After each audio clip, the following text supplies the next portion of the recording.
A month after my 21st birthday, I traveled from Montana up to Alberta, Canada to ice climb on a world-famous ice pitch. At 8 o'clock that night, the temperature dropped drastically. Since we had no equipment to keep ourselves warm, our best bet for survival was to try to get off the mountain. It was 150 feet down. We rappelled in the air on this overhang to a large area. We were stuck. And I was cold though, and I'd never been that cold, and I had frostbite on my fingertips and my nose and my toes and my cheeks and my chin, and I had hypothermia. And then I fell asleep. And only this time I didn't lose consciousness, but I knew that I had fallen asleep, and I felt myself being sucked out of my core like a vacuum, and I resisted with all this strength that I had built up through the survival journey that I was on, and I tried to stay in my body, and I couldn't. It irresistibly pulled me out, and I died.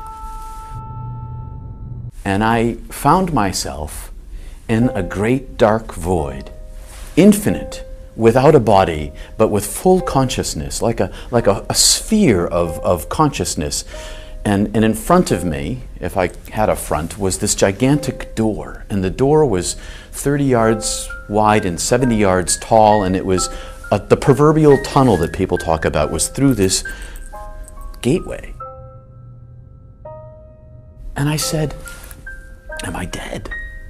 And the voice of God, with no voice and no language, said to me, "Yes, you're dead." And I said, "But I haven't gone through the door yet." And the voice of God said, "No, you haven't." I said, "Well, do I have to go through the door? I have this sister, you see, that left our family and broke my mother's heart. And I didn't want to break my mom's heart again. And die and leave them."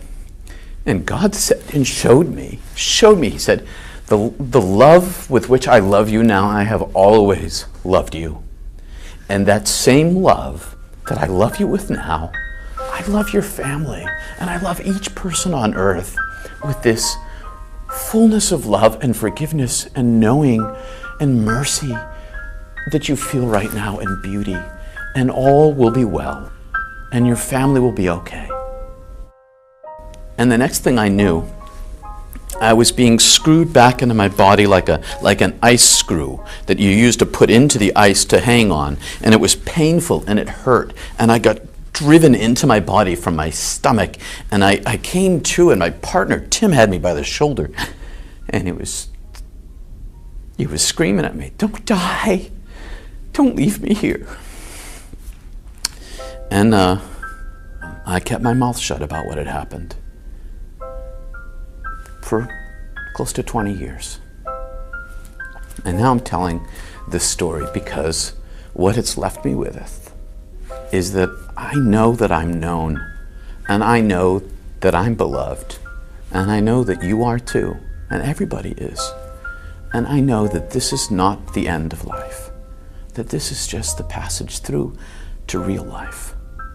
And it's this long, and that's how much time we have till we get to go home. And I'm waiting to go home. I pray for it every day. I can't wait. That's my story.